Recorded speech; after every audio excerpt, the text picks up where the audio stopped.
안녕하십니까. 7월의 첫날에 함께하는 OBS 뉴스 오늘 출발합니다. 오늘 함께할 두 분을 소개합니다. 장성철 공론센터 소장, 박창환 장한대 특임교수 자리했습니다. 어서 오십시오. 네, 안녕하세요. 먼저 주말 사이에 당권 경쟁이 더 치열해진 국민의힘 얘기부터 시작해 보도록 하겠습니다. 국민의힘의 당권 주자들 윤상현, 나경원, 원희룡 후보가 유력 당권 주자죠. 한동훈 후보를 향해서 배신자 프레임을 꺼내 들었습니다. 여기서 배신자, 누구를 향한 배신자이냐, 윤석열 대통령을 향한 얘기인 거죠. 가장 적극적인 공격수는 원희룡 후보인 거고요. 여기에 대해서 한동훈 후보, 진짜 배신자는 국민을 향한 배신이다. 이렇게 맞서고 있습니다. 한심하고 한가한 사람들이다. 이렇게 좀 말씀드리고 싶고요. 배신자 프레임이 참 이게 이번에 필승의 카드로 다른 당권 주자들이 꺼낸 것 같은데 한동훈 후보에게 그렇게 썩 잘 먹히는 것 같지는 않아요.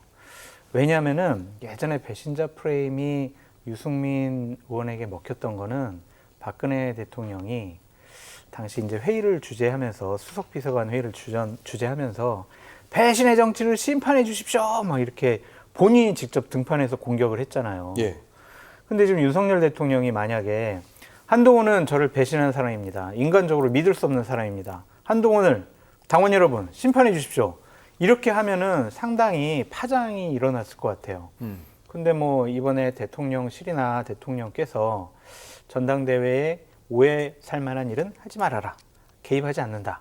그러한 명백한 방침을 두고 있기 때문에 이것이 그냥 각 후보들이 윤석열 대통령을 배신한 나쁜 한동훈이에요. 이렇게 아무리 당원들에게 얘기한다고 하더라도 뭘 배신했는데? 라고 하면은 선뜻 대답하실 수가 있어요. 뭘 배신했는데? 뭐 최상병 특검? 그 얘기 할 거잖아요. 근데 네. 최상병 특검 민주당하는 반대하는 거고 우리 당이 제대로 만들어가지고 한번 논의해보자라는 거다. 내가 뭘 배신했냐? 나 김건희 여사 특검을 반대한다고 그랬다.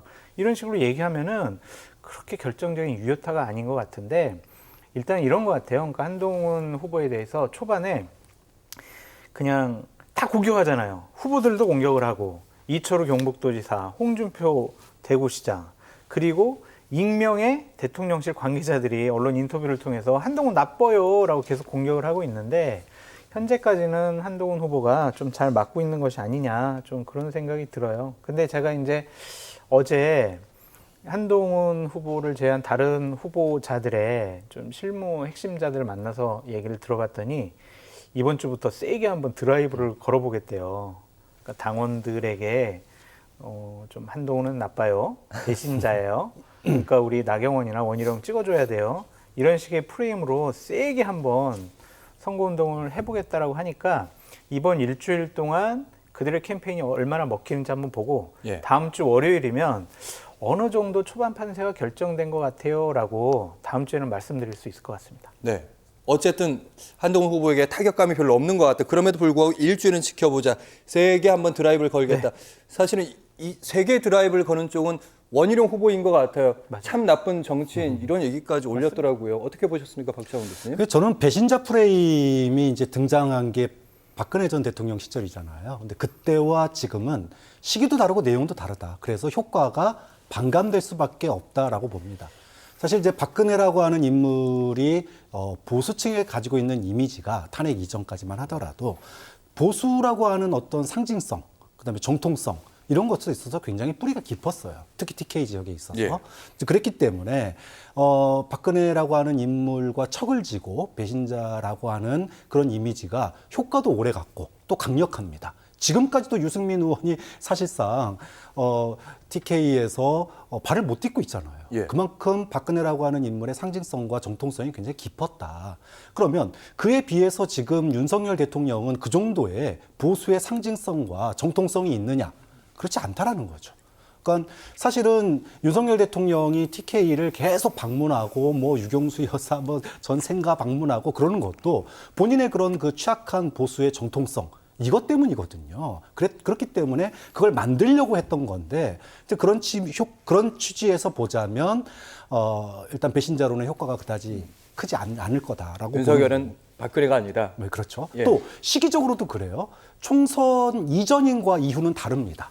그러니까 지금에 있어서는 소위 말해서 총선 패배의 책임론이 누가 보더라도 윤석열 대통령에게 훨씬 더 무게감이 실려요. 그런 상황에서 소위 한동훈 전 비대위원장의 이 소위 배신자 프레임은 윤석열 대통령의 총선 패배 책임론과 반비례할 수밖에 없습니다.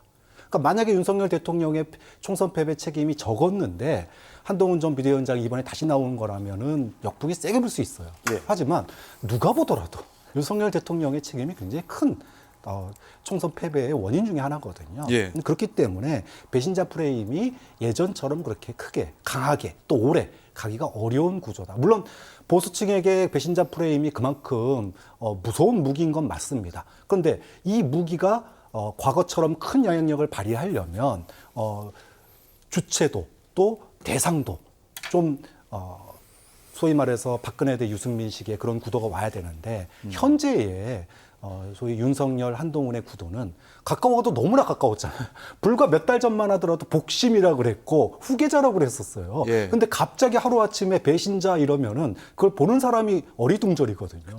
그러니까 어느 정도밖에 효과가 반감될 수밖에 없다는 겁니다. 네. 요즘에 그러니까 결국에는 한동훈과 윤석열은 한 배를 탄 모임이다. 이렇게 분석하는 쪽도 있고 아니다 좀 갈라서려고 한 것 같다.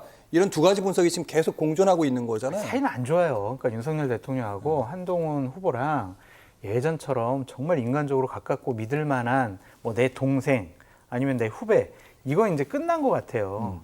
근데 보수 우파라는 큰 진영을 놓고 봤을 때 현재 대통령인 윤석열 대통령과 미래의 지도자라고 일정한 지지를 확보하고 있는 한동훈 후보가 서로 갈등하고 싸우고 분열되고 옆에서 자꾸 이간질 해가지고 둘 사이를 막 갈라놓으면 보수파 진영 자체가 무너질 수가 있어요.